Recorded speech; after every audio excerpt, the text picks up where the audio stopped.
Hey guys, welcome to the Dead Hedgehogs podcast. Today is a review of the All-Ireland semi-final between Mayo and Dublin. An unbiased review. Mayo had a historic win over Dublin last weekend.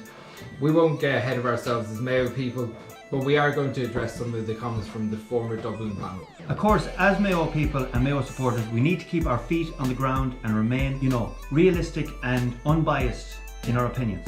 Yeah, like as Mayo men, we wouldn't want to feel that Dublin, that we had a slanted view. Yeah, I know, exactly. And keep your feet on the ground and enjoy this podcast. It's completely unbiased. If you're unbiased like us, please like and subscribe to the video. If you don't subscribe, then you're probably very biased.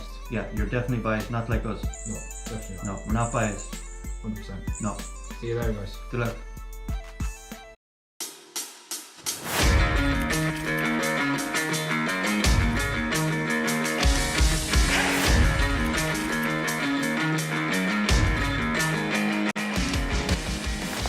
Beautiful. Right, guys. Right, guys. Who would have thunk we were here on the 19th, is it? Can I just say, 19th of all August. three of us thought we would be here on the 19th of August because we all predicted a Mayo Well, that win. is true. That is true. I was. Who would? Well, us three would, and we're going to gloat about that. We are going to gloat about it because P actually said Extra time. extra time, and he said 2 Yeah. points, which was so close. Yeah. I said Mayo to win by 3 points, and that was what happened in the end. But I didn't say about the extra time. Yeah. And what did you? 2 points. 2 points. So we weren't far away. No. No, weren't far away at all. And it was like one of the worst game of football and one of the best game of football I've ever seen. It really, to be honest, Mayo didn't play well. Like, They only played well towards the end. the last towards 10 the end. minutes I think. and extra time, the first half of extra time, and that's what won it for us. Yeah. And- There were a and- lot they were lucky too as well. Like we could be talking about the great Dublin team again. Do you know what I mean? Dublin could have easily won it. Yeah. But do you know what? Like, I think that's one thing I wanted to start with on this chat was if you listen to the pundits before the game, pundits at halftime, Yeah. they were so wrong. Yeah. No one. I can't. Can I state something? Yeah. The pundits are gobshite. Yeah. Yeah. There's a few good ones. Gobshite. There's a few good ones. Oh, I like that. The majority of them are. Oisin McGovern was he's a bit boring though. But what you call it? They just don't know anything. They just make out they know stuff. They don't know anything. At least we'll say we don't know anything. We'll just suggest something. But we weren't far wrong with our predictions before the game. But Exactly. it's a guess. And how it is a guess, but Everyone's you guessing. have to be able to read the game. Like we were able to say that Lee Keegan was there for one reason and one reason only, to stop goals, and that's exactly what he done. He stopped the goals. After the game, right? So Lee Keegan he had a masterclass. Yeah. He was phenomenal. And I think it was after half an hour, himself and O'Hora switched from. So O'Hora for the first half hour was on Kilkenny, wasn't getting close to him. Yes. And O'Hora switched to Con O'Callaghan. Mm-hmm. And that was one of the major reasons the game turned. Yeah. Because The two boys, Keegan and they're Corey, phenomenal. absolutely But phenomenal. Afterwards, all you hear on different GA podcasts and bits and pieces is Lee Keegan should be in playing number 5, and that it's wrong to have Lee Keegan sitting there in the back line. Yeah. I know why they're saying that too, because he's so good at coming forward. Do you know what I mean? He definitely is, but we've conceded goals Yeah. at every stage, and we didn't concede against Dublin at the weekend. Yeah. Well, who would have predicted a Dublin Mayo All-Ireland semi-final with no goals? Brilliant. I mean, and if you said that, like everything that you would have said about Mayo needing to win that game, you would have said Mayo need to get a lead and they just have to keep on tacking onto that lead. Do you know what it reminded me of? It reminded me of when Dublin went 7 points up on us a few years ago. With the they- 2 goals. The 2 No, goals. no, when you remember when Kieran McDonald scored the Yes, the last yeah, year. we were 7 points down and we kept chipping away until we actually bet them in the end. Yeah. It was very much like that Very game. similar. Yeah. 2006, wasn't it? I think it was, yeah, it would have been 2006. I was trying to figure the year out. There's been so many years and so many games with Dublin at this stage. It's hard to know which year you're talking about. To rein that team in that at that time, because that team were good as well. Yeah. It was when Whelan. Was that the time of the hill gate? Where they Yeah, Yes, exactly. yes, yeah, yes. yeah, exactly. Yeah. What was your man's name? He was from Kerry. He died since, Lord of mercy on him. Mickey Moore. Mickey Moran, yeah. No, he was from Derry, wasn't he? Very, yeah. Or was it Derry? Derry, Oh, yeah. sorry. I thought it was Derry, Kerry. yeah. Yeah, Died since he got kind of hard done by Mayo, really, because his first year in charge, he got to an All-Ireland final. That's And right. then he got sacked. Do you know what I mean? Yeah. Oh, yeah. Mahoney came in after the year after. And Mahoney came in then after. Yeah, I think that's why they must have been sacking him. They must have been waiting for a Mahoney to come in. Yeah. But like you look at Mayo and the way they won at the weekend, and if you said that Dublin were going to be 5 points up in the 62nd minute and Mayo were going to claw back to a draw and then demolish them in extra time, Mm-hmm. you're like, the chances of that happening are fucking zero. Yeah. Because that's when Dublin, when they have that type of lead, But they really come alive. The thing about it is that Mayo it's never coming. they never give up. But you could see it happening. Yeah. Like I like we played the better in the second half. We just couldn't seem to We weren't just putting the ball over putting the bar. ball. We were definitely the better team in the second half. We were far the better team in the second half. We had also stopped them scoring. So every time they were getting ball That's into right. the half forward line, they did no damage. They were losing the ball all over the place. We had a few chances. James Carr kicked 2 pretty bad wides. Yeah, which is very They surprising came for James on. Carr because But he got in a usually- great position, though. That's the thing. He got in a Yeah. great position that was promising.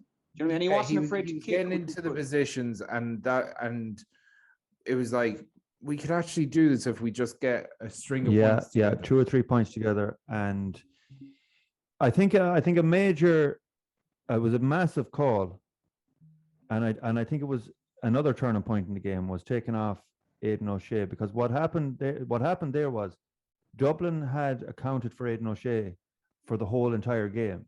Yeah. So when Aidan O'Shea was taken off, Mayo's plan completely changed, and therefore Dublin's plan was thrown out the window, and they really didn't have a fucking clue what was going on. They didn't know what was going on, and we brought in a lot of pace off the bench. Yeah, A lot of players that can break the lines and run. Hessian, yeah. what a performance! Hessian was. Where is Hessian from? Is he Westport or Gary Moore? I- Sure, isn't he? I you know I couldn't. Yeah, I think he's Gary Moore, but He was class. He was class. young. He has bags of pace, and every opportunity, running. Yeah. Yeah. And Unbelievable. Conroy was good. Conroy was great. Jeremy O'Connor with the determination to go and get that ball to lay it That lay it was the back. changing of the game. Yeah. Yeah, it was a great kick. Like Henley had an absolute stormer. Henley played class, and all his kickouts were brilliant as well. He was short of He kickouts. lost 2 kickouts. Did he in the lose whole- 2 kickouts? he I lost didn't 2. even think he lost 2 of them. Yeah, he lost 2 kickouts, and they were in the first half. Yeah, but Yeah, Dublin were completely rattled at that stage. They gave 8 They hand passes also away. they also ran out of legs. They did run out of legs, and that Yeah. just shows you the fitness. Mayo have always. But I don't think they're gone away. Like people are saying, "Oh, Dublin." No. have Oh, not at all. No. They're still the same team that won the All Ireland last year. But I Really? think they need a major tactical change and this is why Meath gave him a good game in the Leinster Championship, and Kildare showed in parts of their game that Dublin could be got at. Is that What when was the score in the Meath game? What was the score in the Meath game? What was the final score? 6 points. Yeah, 6 I thought it was points. 4, No, but it was 6. I yeah. tell you why I know it's exactly 6 points. Yeah, -5. I know I had minus 6, Yeah, but it was no good It's a because draw. it was a draw, and then I backed Meath minus or +6. Yeah, but even in that game, as the game wore on, you could see Meath were getting more and more ambitious, and they just didn't have the firepower to take them on. And from early on in that game, the Kildare game and the Mayo game, Dublin thought, we're just going to keep the ball and we're not going to concede. Yeah. Did Dublin score a goal against Kildare? I don't think they did either. No. Did they not? No, they didn't. No. So that'll tell a tale in itself. I mean, if that was a few years ago, Dublin would have had 3 or 4 of them. What happens with, and what has happened with Mayo and Dublin is that they'd hold the possession for a minute or two, and then they'd have a runner coming off the shoulder, usually Jack McCaffrey, break the lines, and someone has to go to open it, up, and then that's the man in space that scores the goal. Yeah. You know, and Dublin didn't have any of that. Yeah, they couldn't. They weren't let through. They didn't. Anyone that was going through, they didn't. Mayo didn't do anything cynical. They just the Dublin team didn't even attempt to go and break the lines through the half side. So they go back and over, exactly. over. Well, you see, remember at one point, they nearly scored a goal, Dublin. That was because your man got injured. He was down injured. McLaughlin was down injured. But and then they had nearly got a goal at the last kick, towards the last kick of the game, but it was kind of well out. Do you know what I mean? I don't think that you'd really. Yeah, you couldn't even rate that. You couldn't even. I don't think either of them were really goal chances that Dublin would have said. Compared to 2 or 3 years ago. The one where your man ran through when McLaughlin, was it Andrews, ran through, he nearly scored. That was a clear-cut goal chance. Yeah, but it wasn't as clear a goal chance as they would have been traditionally creating. No. You know, but Dublin have a lot of players that could come back too as well. Like you said, McCaffrey, he can come back. McCaffrey can definitely come back into the fold. Do you think the Stephen Cluxton? I know we touched on it on our last podcast about this. Do you think that the Stephen Cluxton debacle have an effect over the team? I think it's massive. It was always overhanging the team. Yeah, because I don't think Evan Comerford ever felt comfortable that he'd be playing in the All-Ireland semi-final, because last week, if Cluxton came back into the fold, then Comerford, you're back on the bench. Yeah, sorry, kid. True. You know, it doesn't. He never gave a clean cut. I'm retired or not. He could be back next year. He could be back next year, and he could be back next year. Caffrey could be back next year. A few others could be back next year, and Dublin will win another Ireland. We could win. I don't know why people are saying they're 7 in a row. gone. No, they won't win 7 in a row. That's for sure. You know what I mean? But I don't understand why people are so quick to say this was the greatest team of all time, and now they're not the greatest team of all time. How does that make sense? Do you know what I mean? I think that's a bit unfair. I don't think that is unfair. Yeah. They're the greatest team of all time because the titles that they've won in succession, and they've won 10 Leinster titles in a row. Is it 10? I thought it was more. No, it's 10, I think. Who was in a row? Who was the last team to win? Meath won 11 years ago or something like that. But it's outrageous the type of run that they've been on over the course of the last couple of years. I think it was the fall from grace in the second half. And the way they looked, cynical. And when the pressure came on, they turned very dirty, and very dirty. Can I say one thing? One of the commentators said this isn't the Dublin team that won the 6 in a row. It is. It is. You have to be cynical to win. You have to be cynical to win in All Ireland. What was the drawn match against Mayo? Was it 2017 or 2016? 2017. I think we had 2017. I was at the replay, and it was level at the last few minutes, and the Dublin players pulled them down. They pulled them down, so they couldn't get in on goal or get any free. That's cynical, lad. Do you know what I mean? And you have to be cynical. You have to be cynical to win All Ireland. Do you know what I mean? I think they didn't. You're 100% right. I mean, shy babies don't get any sweets. There's a difference though between cynical and dirty and pure and utter. Yeah, well, I felt that they turned crossed the line. They did cross the line. I think it was because they were frustrated at that time and exhausted, maybe. You know what I mean? But they've also had years of being on the line. Yes. If the last day was going over the line, they were always kind of going over the line anyway. It was never going to take an awful lot to cross the line further. But I'd look at it for years, they've been getting they've had a grace period from pundits all over the country, lauding them for what they do. They were playing great football, but this year, pundits were on all sides of the media were completely blind. Sorry, to how poor this Dublin team were playing. Yeah. They well, were some blind. people They were were kind of saying, completely- some pundits were kind of saying, oh, it's looking a bit funny. Do you know what I mean? The Cluxton thing. Oh, they didn't beat Kildare as much as they used to, but they still Yeah, bet them by 6 points, didn't they? Well, that's another thing, and I felt that they were just really. Yeah, but saving Kildare are themselves, not like you're talking Meath and Kildare. They're not even Division 1 teams. Yeah, yeah. They're like you're comparing the top with the top, and Kildare. If Mayo got Meath, and I said this in podcast with a couple months ago, if Mayo got Meath in All Ireland semi-final, we'd be fucking laughing because we'd be so far away favourites. That is true. Now, we started badly against Dublin again. We started very badly against Galway. What happens if we do that against Kerry or Tyrone? That's a worry, but I think it's not beyond this team to they started badly, but Mayo didn't. They conceded 10 points in the first half, right? But only conceded 4 in the second. But they didn't concede any goal chances. Yeah.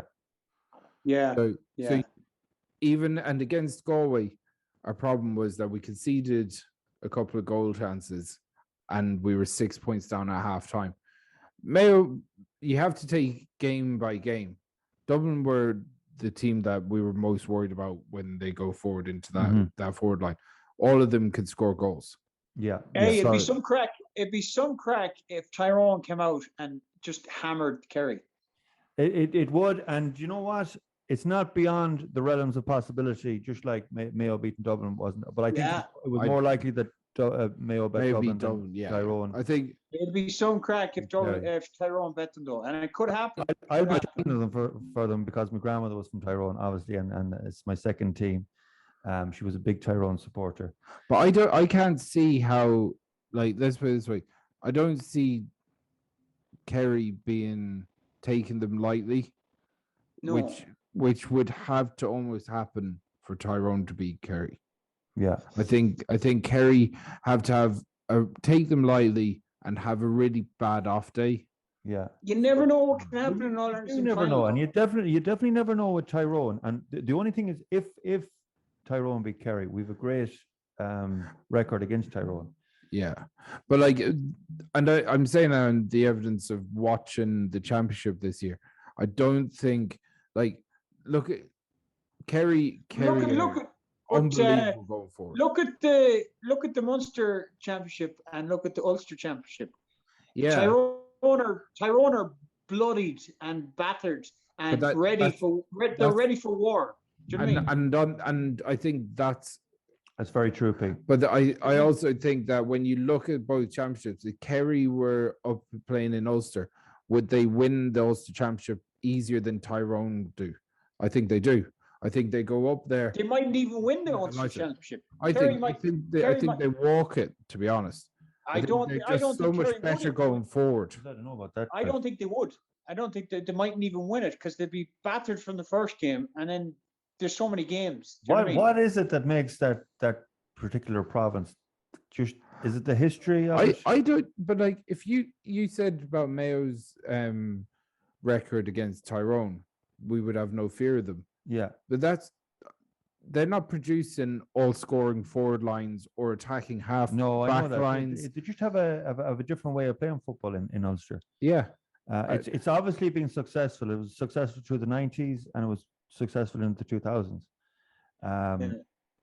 I just can't see, like, if you match up the Kerry forward line and the Tyrone forward line, you'd have to pick out a couple of players for the best players on each. You could almost that 5 of the 6. Put it this way. You can match them and they're good playing against Cork and they're going playing against Limerick. But what have they won? Yeah, well, I understand that. This is a Kerry team that drew with Dublin in the All-Ireland final 2 years ago. Yeah, Yeah, but what have they won? I'm sure The in big- saying that we've drawn with Dublin in an Yeah. All-Ireland final and semi-finals. We've ran them Yeah. closer than most consistently. What I'm saying is, like, it's just tough for poor Tyrone that they're down with COVID. That's a killer because they could potentially cause an upset if that wasn't the case. I was gone off the podcast last week when you brought this up, I think. So yeah, so 50% of the team picked up COVID or Yeah. were under isolation because they were in contact with COVID. That's why it's got pushed back to an extra week. So it's 2 weeks. But it's not a great situation because if a Mayo player picks up COVID, brings it into the camp next week, the All-Ireland final will get pushed back an extra 2 weeks. Mhm. You know, and the way things are at the moment, you don't know. Like, hopefully that it doesn't come to that, right? Yeah. I think I'd love to see Tyrone beat Kerry. I Yeah. just really like. But then again, I think if we're going to win in All Ireland, you in want the to flip beat side, Dublin and Kerry. you want to beat. Yes, exactly. You want to beat Exactly. Galway. The three teams that you want to beat coming from Connacht is Galway, Dublin, and Kerry. Then in the semis and final. That is just the history and the tradition of winning. It's like a grand slam of wins, if that makes sense. Yeah. Can we talk about? But I'll take Tyrone, and if we beat Tyrone, I wouldn't give a fuck after that. Yeah. Can we talk about the problem with the commentators? The problem with the co-commentators. There's definitely a problem. Definitely a problem. Definitely a problem McStay, covering the match Kevin on the match day. Kevin McStay's commentary. Kevin McStay's commentary. Sorry, my internet probably cut out there, lads. Sorry if my internet's bad, but Kevin McStay's commentary was brutal. Atrocious. I didn't hear it right because we were in a bar in Stockholm, so like we were watching it on Sky. Was he on Sky or RT? He's on RT. Yeah, I always liked McStay, but his commentary was he was trying to be so objective that he was actually ironically biased against Mayo. Yeah. Well, he I think he has a bad taste in his mouth anyway because he didn't get the job a few years ago. Yeah, and I think he's always been. But I think everyone in Mayo sees that. Yeah, and has been saying that. I don't know if that's the reason because that would have been the county board that would have decided, wouldn't they? Yeah, but he was told he was a shoo-in for the Mayo job, and he never got it. Rochford got it.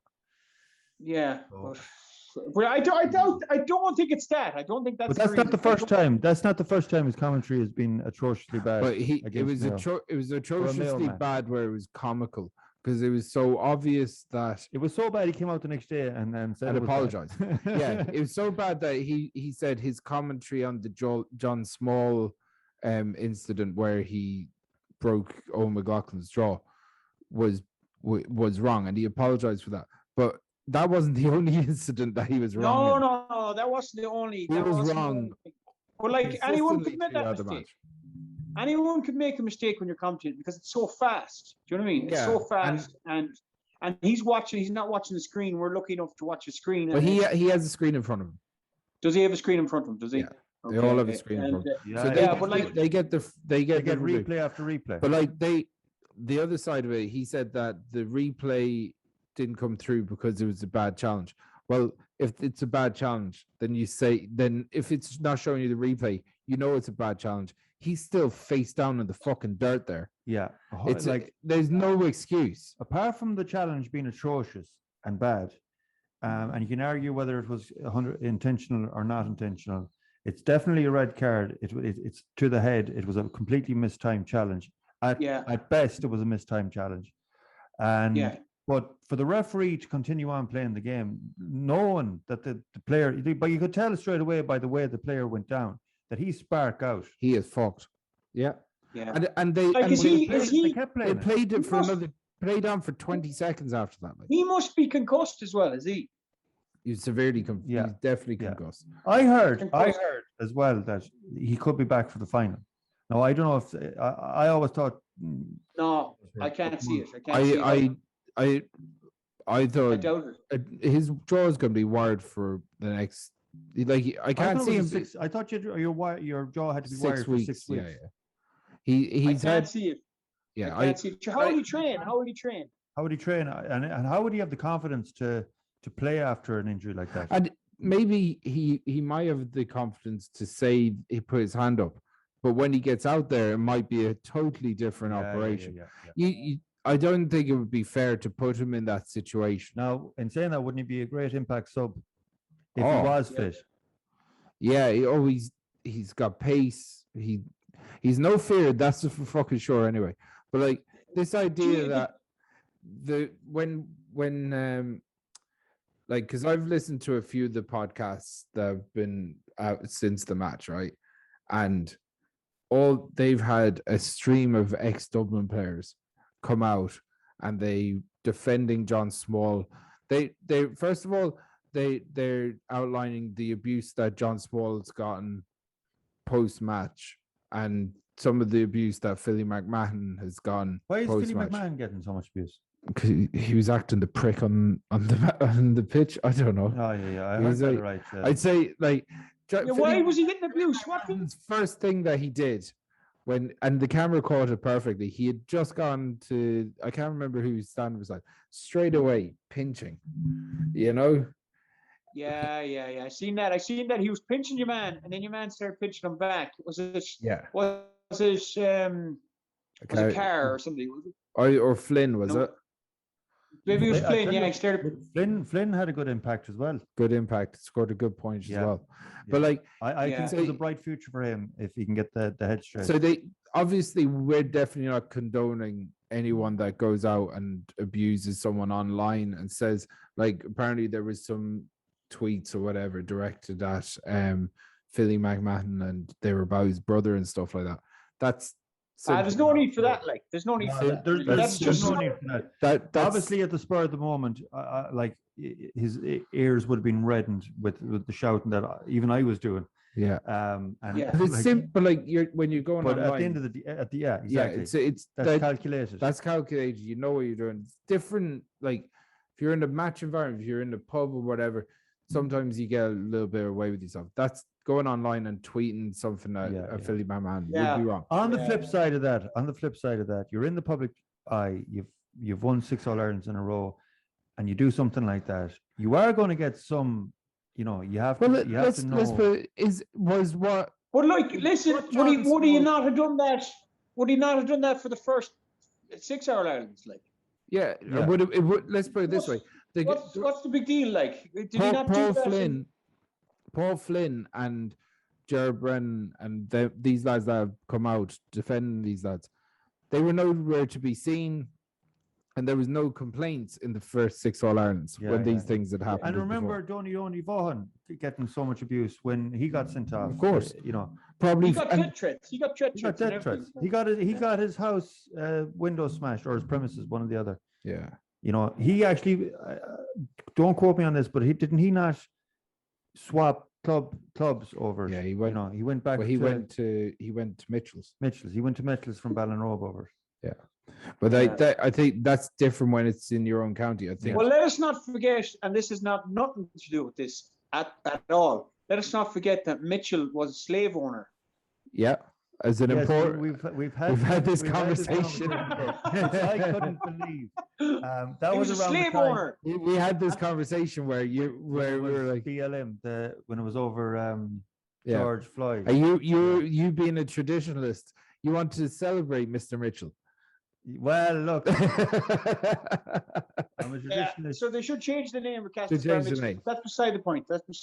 Yeah, look. At the end of the day, that's for another day. These former Dublin players, and everyone's entitled to their opinion, and they're right that someone shouldn't get abused. But the way Dublin fell apart must hurt. But watching their team go out and they were thrown, like John Small threw a punch to the midriff of Ryan O'Donoghue. But should they been doing that for the last 10 years? He went and fractured Owen McLaughlin's jaw with his shoulder to the chest. Two places. It's like, and at the end of the day, it's about fair play, and John Small should be banned for a couple of games in my opinion, because if he got a red card, he would have been banned, wouldn't he? Yeah, and there should be a retrospective punishment. Yeah. Sure, Mayo players have often done bad things as well. Like, Of course, players but, are no angels. Like, but they're like no angels. for years, Dublin have gone away with it because they play a beautiful brand of football. Yeah, And but it's not, you'd be at the match and you'd watch the Sunday game, and Joe Brawley would be saying amazing things about it, and you'd be like, "Are my eyes lying to me?" Because they were throwing down like they were in the Royal Rumble. You know, and they're talking about how beautiful the game that they were putting together. I was like, but it was off the ball stuff as well. It was off shit. the ball stuff. It was pure scrap. Yeah. You know, and this is where you start. I mean, and that's what it has to take to win an All Ireland. You have to be a grit. Yeah, you have to have grit and you have to have a fight. But is that the way football should go, where it turns into a fucking scrap every opportunity? And when you're a couple points ahead, you just turn it into an absolute farce. Yeah. Just to get over the end line. Is that like, because at that stage, you're not playing the game. You're just yeah. But that's the difference between playing the game and playing to win.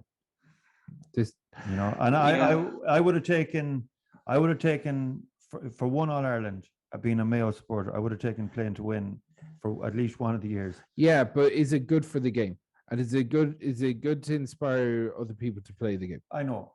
That's that's a different argument. That's an argument. That's a different argument. But like, you have to give it as good as you get to. Like, do you know what I mean? If you're getting abused, you have to retaliate. There's no point in you taking all the hits and not giving any back. If you know. Well, one thing I think what shined through was Dublin were a bit negative and cynical, and I'm not saying Mayo aren't, but I think what shined through was that Mayo just had a little bit of hunger, and it shined through, and they were going for the ball more than the man. Yeah. Do you know what I mean? Yeah. And when you're tired, you know yourself when you're playing football. When you're tired, you're exhausted, and you'll end up leaving the foot in a bit longer. You leave the shoulder in a bit longer, and then that mixed with the frustration. Whereas 10 seconds earlier, a clean tackle could look like an awful dirty tackle. Do you know what I mean? But the thing is, people were saying John Small didn't mean it, and fair enough, he mightn't have mean the one on McLaughlin, but he definitely meant the 2 or 3 other ones. But he definitely meant the one with Owen McLaughlin.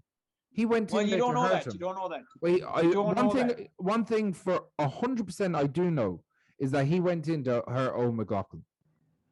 Well, he went into shoulder him. Yeah. He wanted to leave him on the fucking ground, and he did. Maybe he didn't mean to go for his head, but he definitely meant to. He meant to take him out. 100%. He wouldn't do it otherwise. Well, I don't know about taking him out. I don't think he can't say that. He can't touch. He did. He went out to. Did his elbow actually connect with? Because no. It looked like his elbow connected. That was after the fact. Yeah, that was afterwards. But you actually don't know that he deliberately went to break his jaw. I don't think he did. I'm nearly more disappointed in the referee that he let the game continue for so long. That's the worst thing about it. Yeah, but the referee or the linesman. The referee was brutal. But at the same time, Chris, you made a good point. You made a good point in the last podcast. Why don't they have 2 referees? Yeah, 1 for each half. So you have an extra pair of eyes. You know what I mean? Well, and it saves this, like, what age is the referee? The traditionalists just coming out to me here and but like they can't do the job.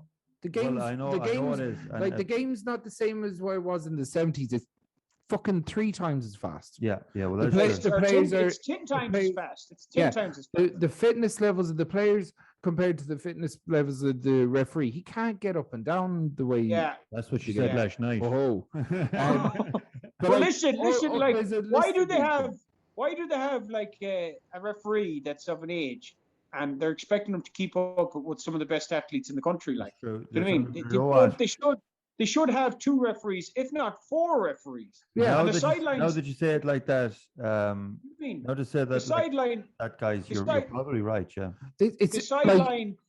The people that are on the sideline, the umpires, they're supposed to be referees, but they obviously don't put their hand up and say. You know why I think that is? You know why I think that is? I think they're too close to the fans. But even can you imagine making a game-changing decision against a against the team that's behind you. But like, let's put it this way, right? The game They do it in changing Aussie rules, decision. don't they? They had 2 referees in Aussie rules. And They do, yeah. I was going to ask that. What is I know there's a sport where there's 2 referees in the game. The Aussie rules. But let's put it this way: you're talking about game changing decisions.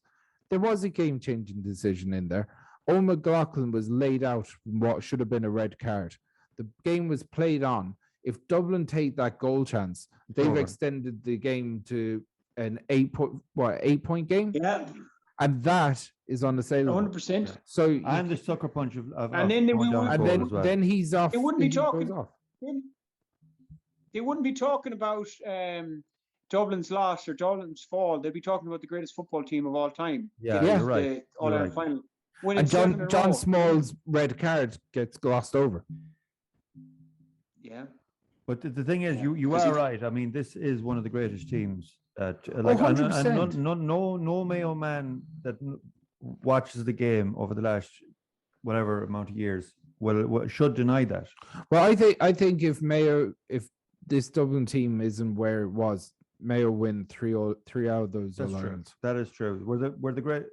You can't say that either. You can't say that either, of all time. But like what I'm saying you is, can I could nearly pretty much guarantee. You can't. If people say that, but you can't. Well, I'm glad that he's stuck. Your internet's going. And you know what? I'm glad that it did. Because you can't counter any points that I'm going to make. Listen. So yeah, what happens? What happens if Mayo come out the next day and go 5 points down in the first half? I think it's fucking really hard to come back.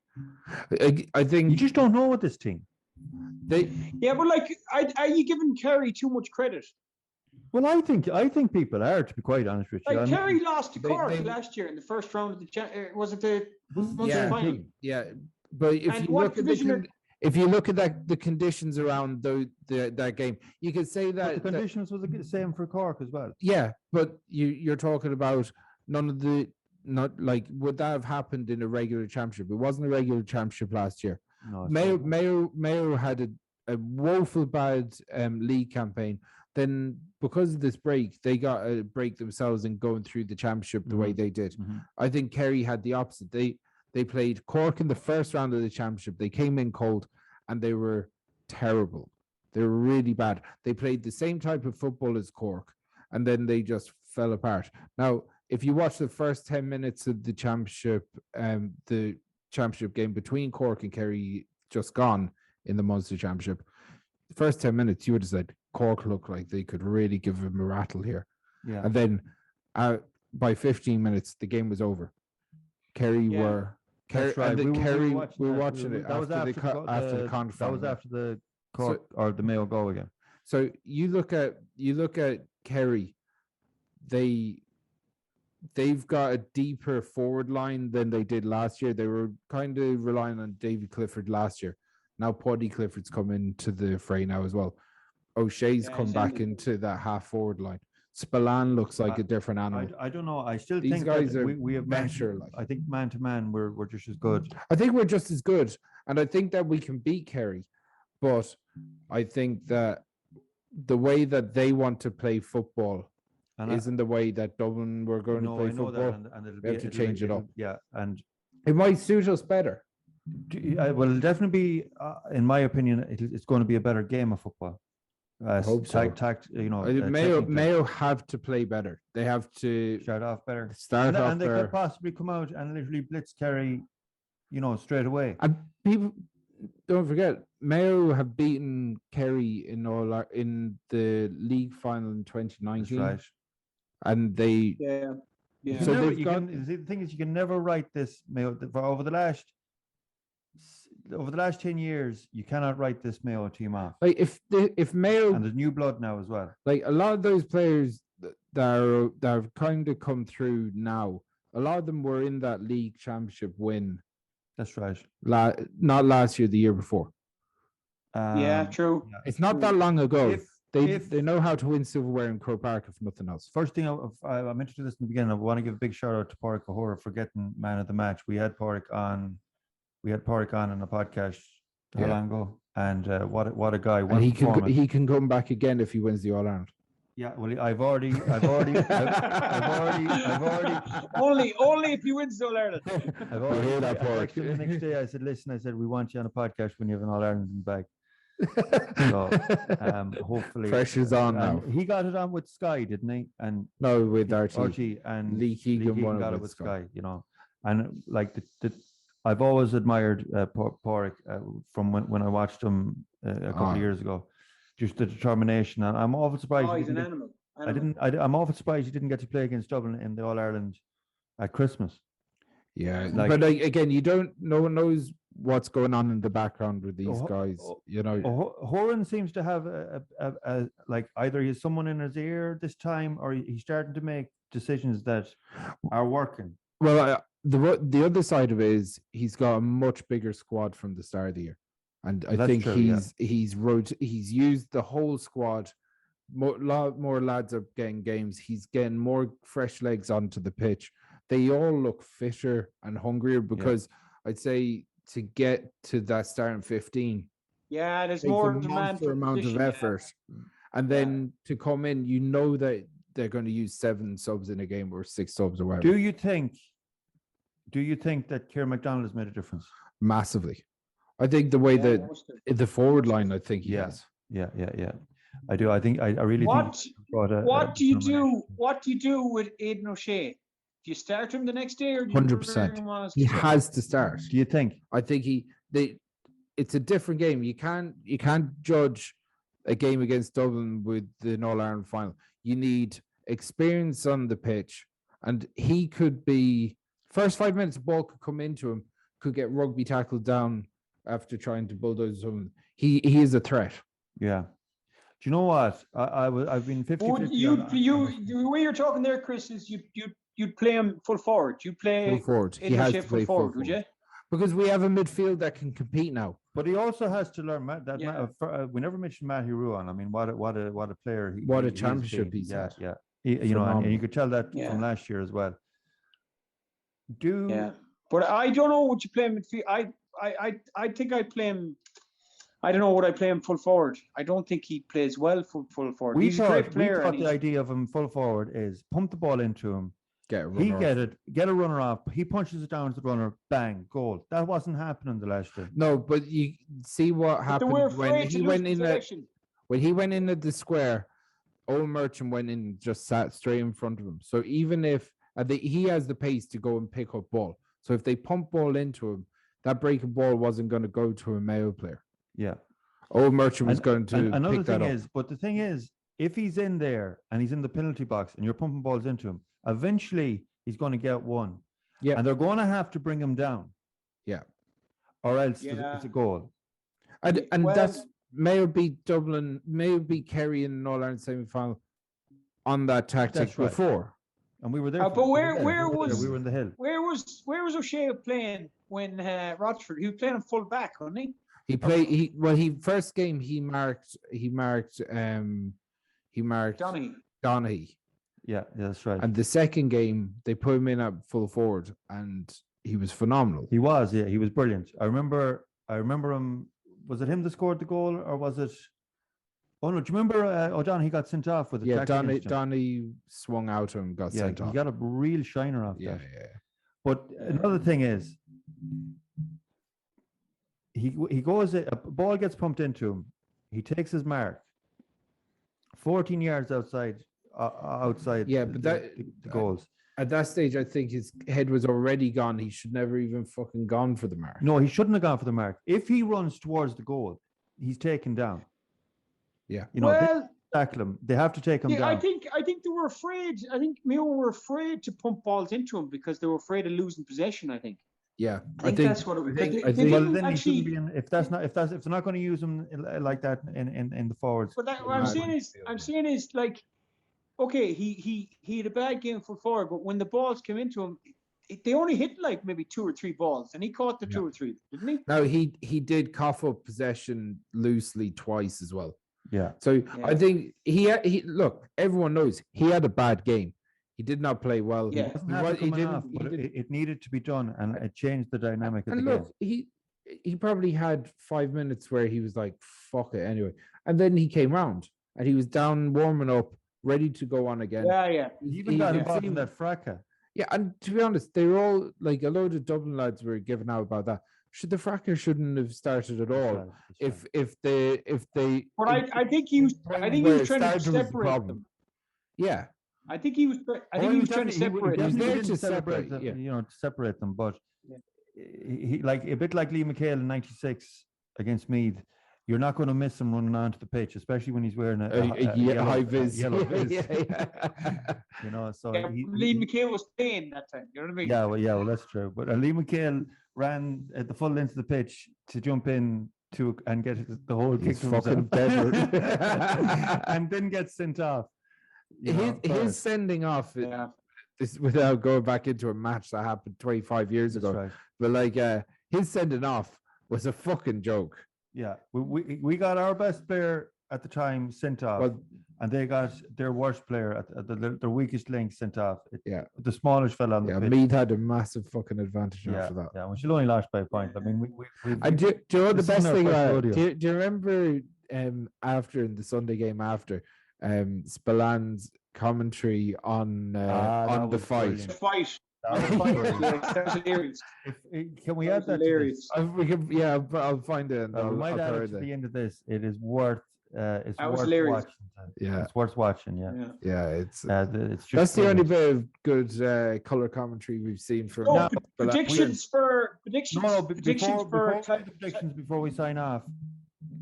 Explain what happened to anyone that doesn't know the GA. Why the free kick? Was it a 45 or free kick?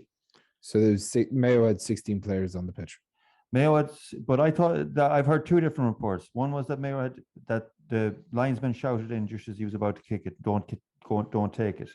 Yeah, probably because they had 16 players on the pitch. Another person said it was a very clever move by Hindley, knowing that it'd be retaken, to have a pop shot and get a practice at it. Maybe, but that's a risk, though. That's a risk. It's a massive risk. If anything, that puts more pressure on him. Yeah.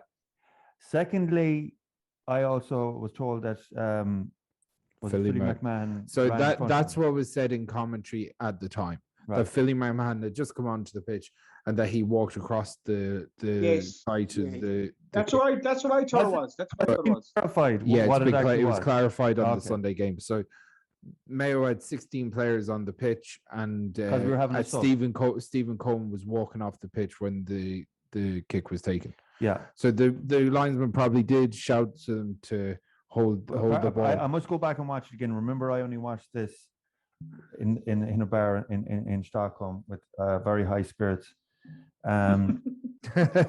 Which spirits? The high shelf, is it? Well, I don't think at that stage there was any of that, but so we were all in high spirits watching it. So it was very unclear. It was very unclear exactly what had happened. But I actually think even if we did miss that, we were still at a couple of minutes left. I think we would have got the ball anyway and equalised. I think that. More importantly, who's going to get us tickets for the All Ireland? Don't know. If anyone's watching this that has any contacts, send them on. You will be furnished with pints. We're an important facet of the GA, us, the Dead Hedgehogs podcast. Yeah. Now another thing is who wins Tyrone and Kerry first? That's what I was asking. Who wins? I'm going to go with Tyrone for the crack. All right. I'd love to see it, P, but I'm going to say Kerry. Yeah, I think Kerry win by 5 or 6 points. Yeah. 5 or 6 I'm going to go Tyrone. I'm going to go Tyrone for the crack because they might have something to prove. You know what I mean? They might get their backs up and have something to prove. Right. And they might drag Kerry into a fight. You never know. Well, that's definitely going to happen. Yeah, that'll happen. But I just think that Kerry technically are better footballing team and All Ireland final. Yeah, well, we can hold on to those predictions before when we know. We will, exactly. There's no point in predicting. Yeah, there's no point saying Mayo are going to win or lose because you don't know who they're playing. Like exactly. Okay, fair enough. Right, guys. Thank you very much for watching. And by the way, I just want to say again that we were so close to getting it right with the predictions, much righter than all the pundits on RT, on Sky, and BT, and Setanta. Is Setanta still going? Yeah. Well, whatever. Of them all, we were. Pete was on the money with the extra time. I was on the money with the exact the 3 points. He was very close as well. So we should actually take over. We should do our own Sunday game. We should. Or Saturday game. I wonder if Kevin McStay will come on. Because it was like you get the crossline arm lock before the we game could starts. have a list of how many things he got wrong in the match. Guys, thanks for watching. Remember, this is on Patreon and YouTube. We've also just stuck up a quick Patreon. We just did a Patreon. This isn't going on Patreon. This isn't going on Patreon. This is going straight on YouTube. So listen, guys, keep the ball rolling and become a patron. Also, you're going to get in free to any of the live shows $3 Left are doing, and which is a pretty good thing because we've nearly sold out all the gigs that we have, which we have taken on for the end of this year. So really looking forward to that. So, but listen, if you like the video, subscribe, hit as Martin Maloney said in Sweden, smash that button. If you like the GAA, you know, everything was smash that button. Yeah. All right. Please subscribe. Yeah. Cheers, guys. Good luck. Good luck, guys. Take it easy. Bye. All right, guys. If you enjoyed this video, please hit the like button and subscribe to the Dead Hedgehogs YouTube channel. Look, guys, and thank you very much for your support. And if you would like to support us a little bit more, you can always become a patron. The link is in the description. Cheers, guys.